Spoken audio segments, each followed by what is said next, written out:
leremos o seguinte: pela fé, Abraão, quando chamado, obedeceu a fim de ir para um lugar que devia receber por herança e partiu sem saber aonde ia.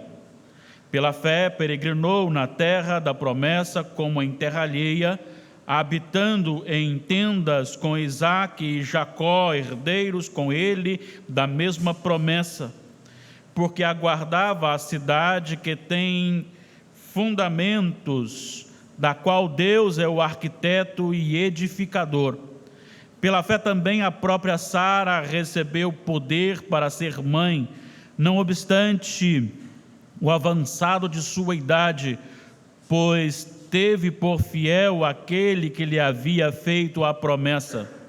Por isso também de aliás já amortecido, saiu uma posteridade tão numerosa como as estrelas do céu, e inumerável como a areia que está na praia do mar.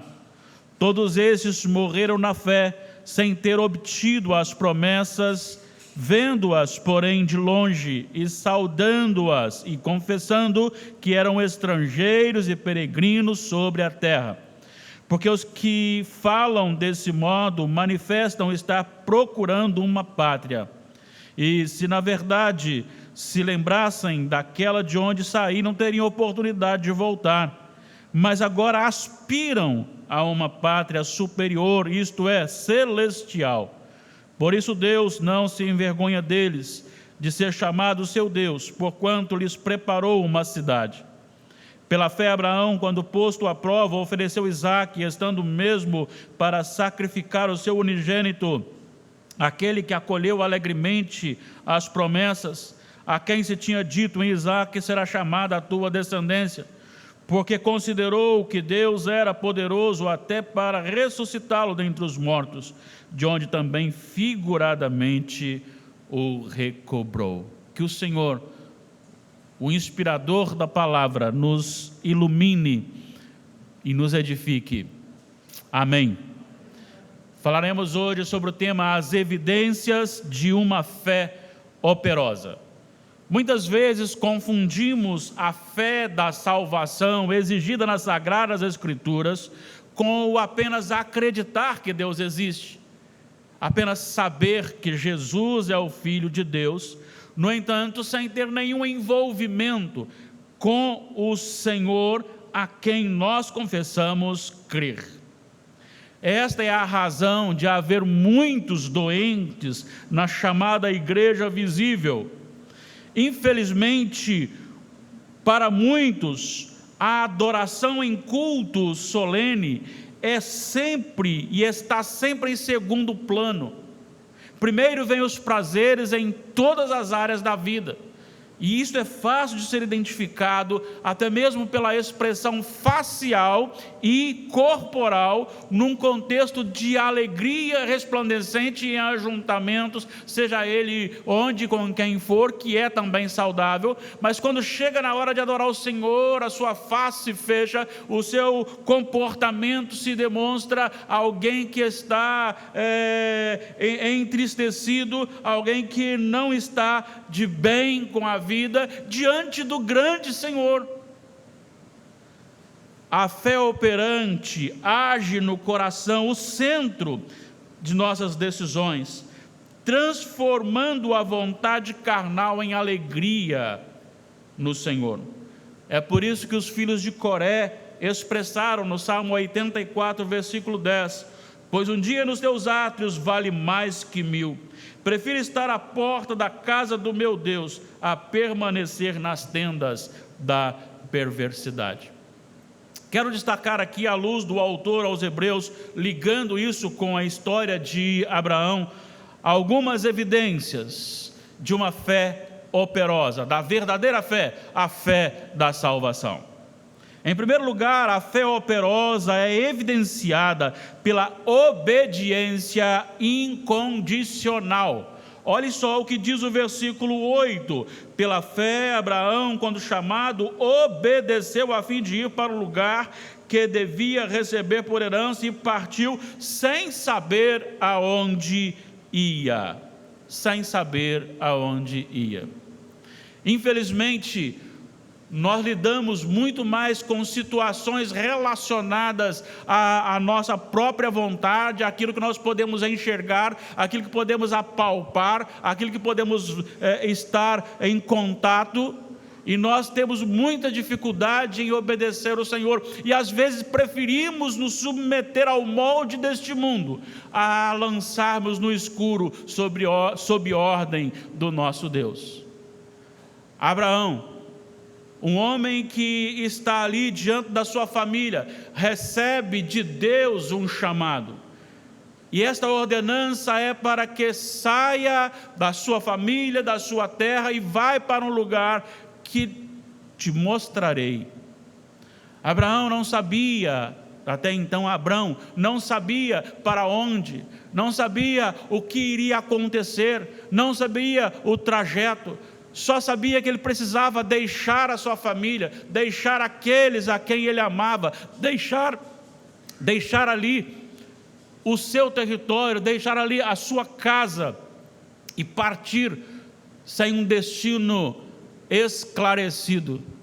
E a expressão aqui final do versículo 8 é: e partiu sem saber para onde ia. Se nós olharmos no capítulo 12 de Gênesis, no versículo 4, partiu, pois, Abrão como lhe ordenara o Senhor. O que nós aprendemos aqui é que se você realmente tem uma fé firmada no Senhor, e se a sua fé é verdadeira, a fé da salvação, a fé da palavra de Deus, você não apenas acredita que Deus existe, que Ele é o Todo-Poderoso, que Ele é o Criador, que Ele enviou o seu Filho, o Deus Filho, o plano redentivo, morreu na cruz para a nossa salvação, crê também no Espírito Santo, mas você não apenas acredita nisso, mas você se entrega plenamente, incondicionalmente.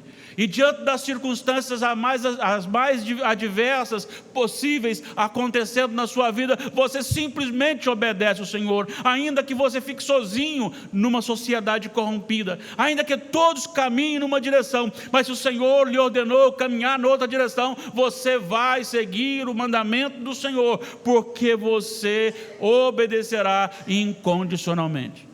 Claro que isto ocasionará na sua vida muitas pessoas falando aos seus ouvidos, muitas pessoas, quem sabe, zombando de você, muitas pessoas, quem sabe, fazendo brincadeiras com você. Imagine Noé. Imagine quando ele construía aquela arca, quantas coisas aconteceram, mas o Senhor mandou, pode fazer. A fé operosa, a fé da Bíblia, a fé da salvação, é uma fé que me condiciona ao incondicional diante do Senhor. A segunda afirmação: a fé operosa é evidenciada por uma perseverança nas adversidades. Enquanto a primeira conduz o homem para um lugar sem saber o que acontecerá, para onde está indo, só sabe que Deus determinou um momento, ele parte obedientemente. A segunda afirmação é como lidar nesse trajeto. Olhem só os versículos 9 e 10. Pela fé peregrinou. Peregrinar não é simplesmente você andar ou morar em palácios, mas é estar no lugar que não é seu conscientemente. Na terra da promessa como em terra alheia, ele caminhou e andou naquela terra ainda como terra alheia, habitando em tendas. Isso traz consigo as adversidades do momento e a precariedade daquilo que ele está ali protegido. Mesmo sendo com os filhos e com o neto herdeiro da promessa, ele aguardava, ele vivia na fé, ele olhava para o futuro. Os seus olhos não estavam nos problemas do deserto, os seus olhos não estavam nos problemas dos locais onde ele parava, nos inimigos que se levantavam, na sua fragilidade, mas os seus olhos estavam na promessa de Deus. Ele aguardava a cidade que tem fundamentos, da qual Deus é o arquiteto, o edificador. Sabe, irmãos, muitas vezes nós queremos fazer as coisas do nosso jeito. Muitas vezes nós queremos lidar com as circunstâncias do nosso jeito, nós queremos tomar as rédeas, nós queremos resolver o problema, porque achamos que Deus está demorando a fazer, Deus não está fazendo a coisa direito. Às vezes na oração nós ensinamos Deus como deve fazer uma cirurgia, nós esperamos e falamos para Deus como Ele deve nos proteger no trânsito, nós falamos para Deus como Ele deve nos curar, nós falamos com Deus como Ele deve fazer as coisas, e Deus está dizendo o seguinte: apenas vá, a adversidade não poderá tirar o foco, apenas aguarde a minha promessa e viva nesta promessa. A fé operosa é evidenciada numa perseverança nas adversidades da vida. As adversidades da vida não podem tirar a nossa fé, elas não podem abalar a nossa fé, elas não podem afastar-nos da presença de Deus, pelo contrário, elas precisam ser demonstradas ali mesmo, neste momento de adversidade. Em terceiro lugar, a fé operosa é evidenciada por esperar o que não mais se tem esperança. Versículos 11 e 12. Pela fé também a própria Sara recebeu poder para ser mãe, não obstante o avançado de sua idade, pois teve por fiel aquele que lhe havia feito a promessa. Por isso também de aliás, já amortecido, saiu uma posteridade tão numerosa como as estrelas do céu, e inumerável como a areia que está na praia do mar.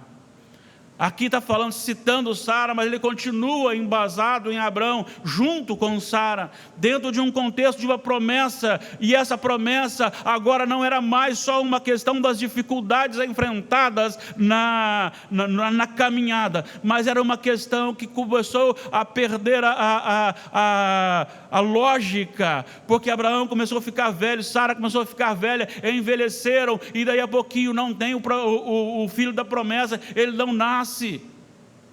Este homem e esta mulher acabaram sim cometendo uma falha quando tentaram resolver a situação, mas no fundo Deus os repreendeu e disse: acalmem, estejam comigo, descansem em mim, eu prometi, eu darei. Gênesis capítulo 15.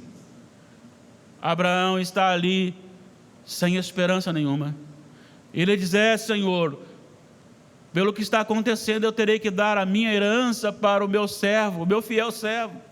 E o Senhor de madrugada o chama para fora. Imagine o céu estrelado naquela região, sem nenhuma luz acesa por perto.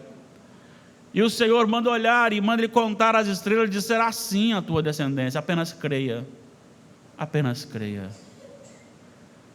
E o que nós sabemos é que o Senhor deu Isaque, o sorriso, aquele que tirou a vergonha, o filho da promessa. Quantas vezes nós não paramos para pensar que Deus está no controle da nossa história? Às vezes desanimamos porque pensamos que não tem mais jeito, não tem mais solução, as nossas forças já se esgotaram. Às vezes olhamos e não temos mais o que fazer, e aí pensamos que está tudo acabado. A palavra de Deus nos chama hoje a pôr em exercício a fé em Deus, a fé operosa. Saiba, o Senhor tem controle sobre o impossível. O Senhor é a esperança para aquele que não tem mais esperança.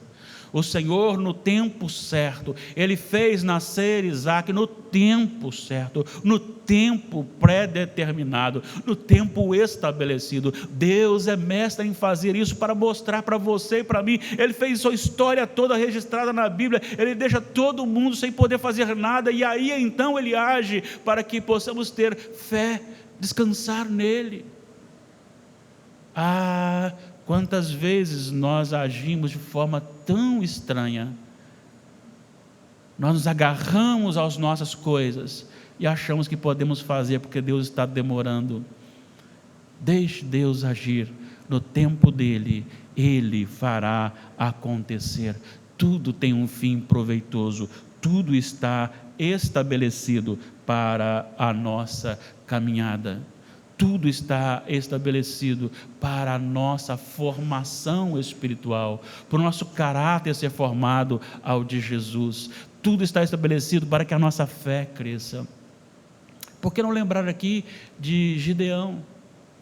O chamado de Gideão, ele diz: olha, Senhor, eu sou de uma família minúscula, e na minha família eu sou o menor, por que o Senhor não chama outro, chamar a mim? Ele disse: não, é você mesmo. E ele levanta um exército: não, tem gente demais, vamos tirar gente aí, e muitos vão embora. Não, tem gente demais, só fica 300 pessoas, é impossível. Era difícil, era quase impossível com 32 mil soldados, agora imagine com 300 homens. E para piorar a situação, o Senhor ainda diz: vão, saem para aqui, saem para ali e saem para lá, carregando um cântaro com uma lamparina dentro e com trombetas.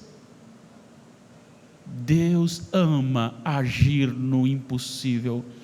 Então descanse. Não sei como está a sua vida, não sei como está seu coração, mas a palavra de Deus para você hoje é: no tempo dele, ele agirá em seu favor.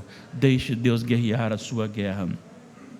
Em quarto lugar, a fé operosa é evidenciada por esperar algo que vá além do que se pode experimentar aqui na terra, que se consumará na eternidade. Versículos 13 a 16: todos esses morreram na fé, sem ter obtido as promessas, vendo-as porém de longe, e saudando-as, e confessando que eram estrangeiros e peregrinos sobre a terra. Porque os que falam desse modo manifestam estar procurando uma pátria, e se na verdade se lembrassem daquela de onde saíram, teriam oportunidade de voltar, mas agora aspiram a uma pátria superior, isto é, celestial. Por isso Deus não se envergonha deles e de ser chamado seu Deus, porquanto lhes preparou uma cidade. Não só Abraão, Isaque e Jacó, nem Moisés entrou na terra prometida, mas todos eles a viram com os olhos da fé e entenderam que ali não se tratava simplesmente de um local geográfico aqui na terra, mas era muito mais que isso. E o autor aos Hebreus nos reforça essa ideia quando ele diz que é algo celestial, é algo de Deus. Irmãos, a igreja está doente. A igreja está agarrada neste mundo, ela está enraizada neste mundo. A igreja ama as coisas deste mundo, a igreja ama o emprego deste mundo, o dinheiro deste mundo, o prazer deste mundo, o lazer deste mundo, a sabedoria deste mundo. A igreja ama as coisas deste mundo, enquanto Jesus nos informou e nos orientou: enriquecei-vos sim, não para aqui, mas coisas celestiais, porque lá ninguém pode tirar de você. Você pode ser o homem ou a mulher mais ricos deste mundo, sem ter muito dinheiro. Você pode ser o homem ou a mulher mais saudável deste mundo, sem ter saúde. Se você for cheio do Espírito Santo, se você estiver no Senhor. Esses homens olharam, esses homens viram, mas eles sabiam que havia uma promessa, que a geração chegaria lá, mas eles sabiam que espiritualmente também eles chegariam, porque buscavam outra pátria. E sabe qual é o problema? O problema é que nós não fazemos como lá no primeiro ponto. Nós estamos agarrados a este mundo e não rompemos com o mundo e com o passado. O Senhor disse para Abraão o quê? Sai da tua terra, sai da tua parentela. A terra e a parentela de Abraão era um foco de idolatria. Ele tem que romper com o passado, ele tem que romper com a segurança própria, ele tem que romper com aquilo que ele acha que é, para viver na total dependência do Senhor. E é assim que agora ele não quer voltar para a terra, mas ele continua no propósito. Ele não chegou a alcançar aqui nesta terra, ele andou na terra santa como peregrino, ele não conseguiu entrar na terra como povo da promessa depois, mas ele sabia que era coisa relacionada ao céu, as coisas relacionadas a Deus, e ele sabia, e ele morreu dentro desta confiança, porque ele abriu mão de tudo aquilo que poderia dar para ele aqui na terra, para firmar o seu coração no Senhor. Louvado seja o Senhor, porque o autor aos Hebreus nos registrou isso. Louvado seja o Senhor, porque o Senhor ordenou que hoje soubéssemos disso através do texto escrito pelo autor aos Hebreus, que ele buscava não o passado, ele buscava não a pátria de onde ele saiu, mas ele estava buscando a pátria celestial. Que a pátria celestial seja o seu anseio, que as coisas de Deus sejam o seu desejo, que você se esforce ao máximo pelas coisas do Senhor, que a Bíblia tenha mais valor para você do que o dinheiro, que a oração tenha mais valor para você do que momentos de lazer, que o congregar em adoração para você tenha mais valor do que qualquer outro meio de diversão fora e que não adora o Senhor. Por isso, olhe para o céu, olhe para o céu. Eu não me canso de citar aqui o Estevão, eu não me canso de citar esse homem, não é porque ele era bom, mas porque Deus entrou tanto na vida dele, que ele não olhava nem mesmo para os seus agressores, nem mesmo para as pedras que estavam na mão deles, mas ele olhava para o céu. Quem olha para o céu, contempla a glória de Deus. Quem olha para o céu, contempla os céus abertos, e com os olhos da fé, contempla o seu encontro final com Jesus na consumação. Em quinto lugar, a fé operosa é evidenciada por decisões que colocam Deus sobre todas as coisas, inclusive sobre o nosso coração. Olha só o que dizem os versículos 17 a 19.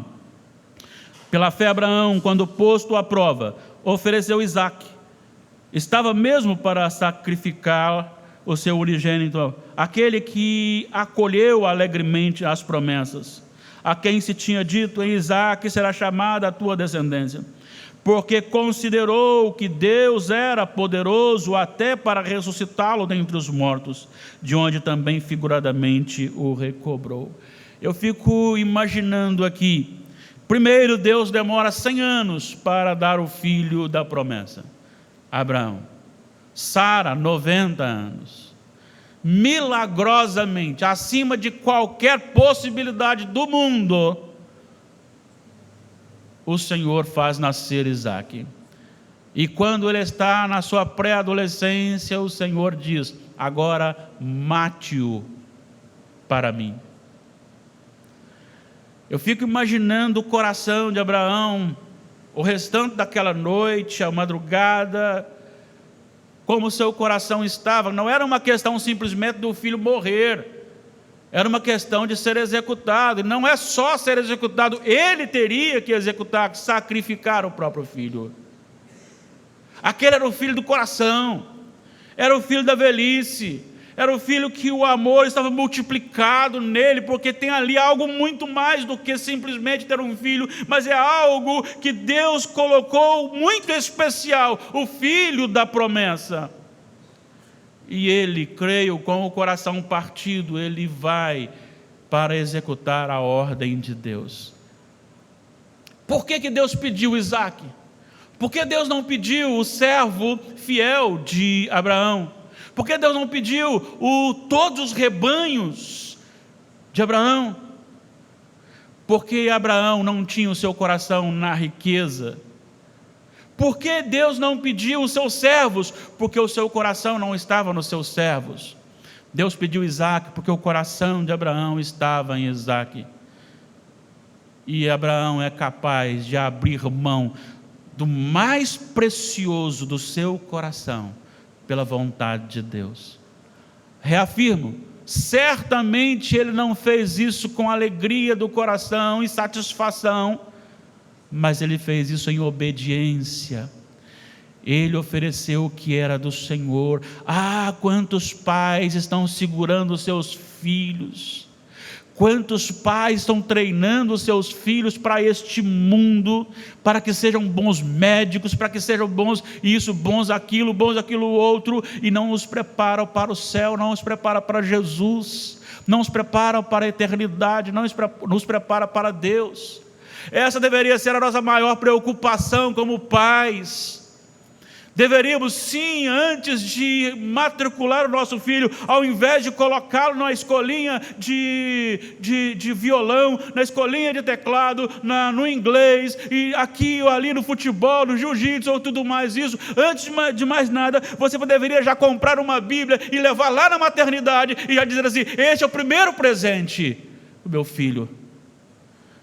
E consagrar o seu filho ao Senhor, e lutar pelo seu filho para que ele seja só do Senhor, para que ele seja rico do Senhor, para que ele seja cheio do Senhor, porque é melhor ter uma família paupérrima, mas cheia de Deus, do que ter uma família muito rica e vazia do Senhor.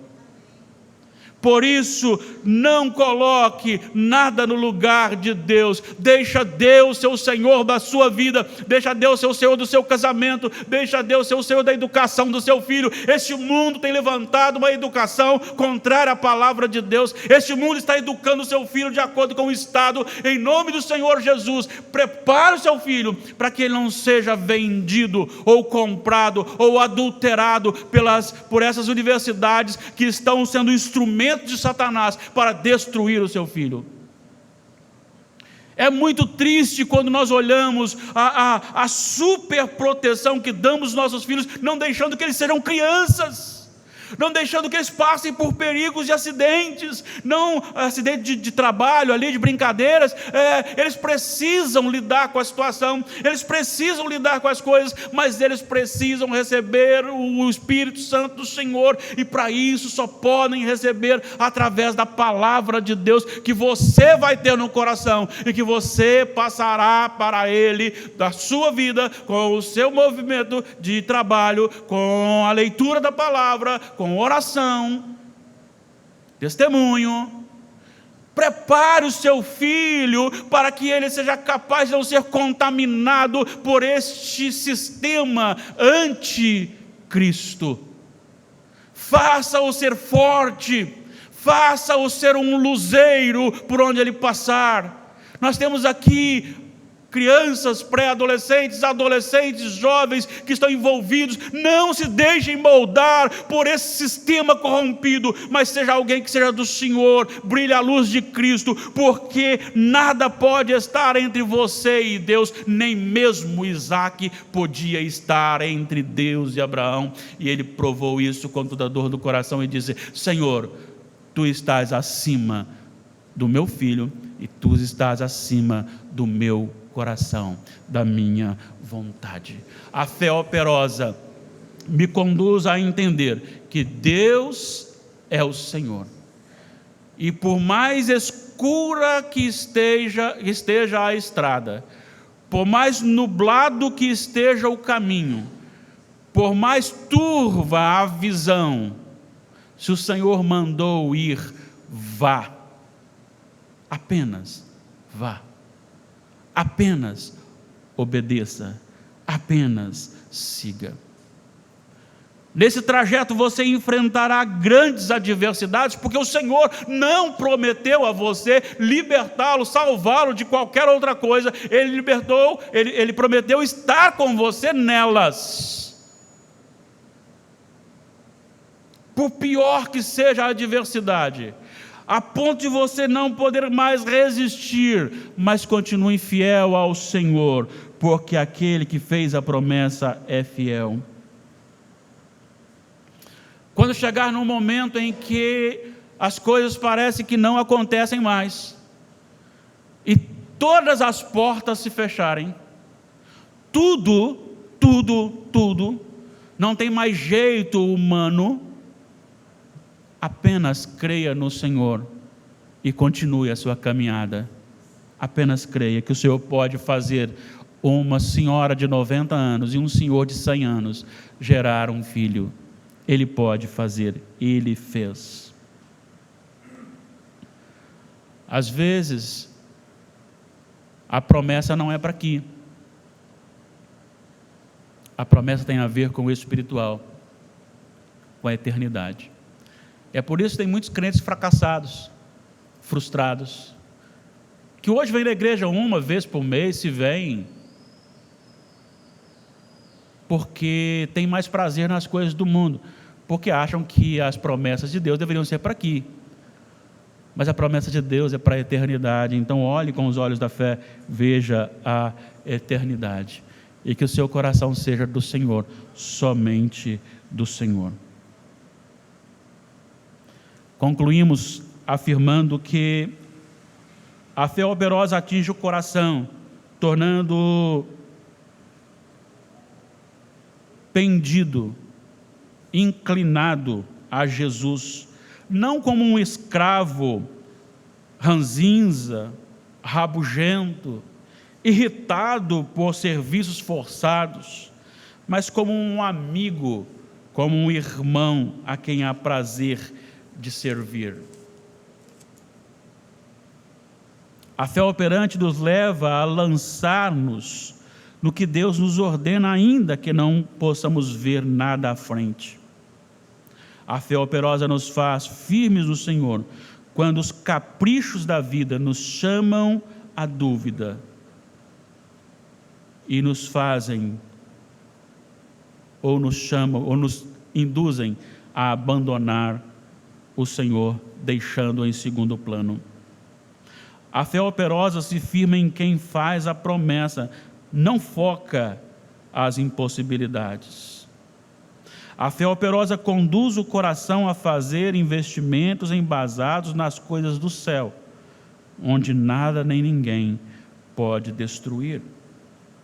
A fé operosa parte de um coração que sabe que Deus está acima do que eu acho, do que eu penso e do que eu decido. A vontade e decisões prevalecentes são sempre as do Senhor e não as minhas. Mesmo que o que Deus ordena pareça um absurdo, sua vontade é sempre boa, agradável e perfeita.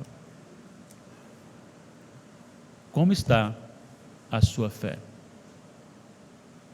A fé operante nos envolve em submissão diante da ordenança do Senhor. E é um prazer, como disse João, os mandamentos do Senhor não são penosos. A sua fé é operosa ou você apenas acredita que Deus existe?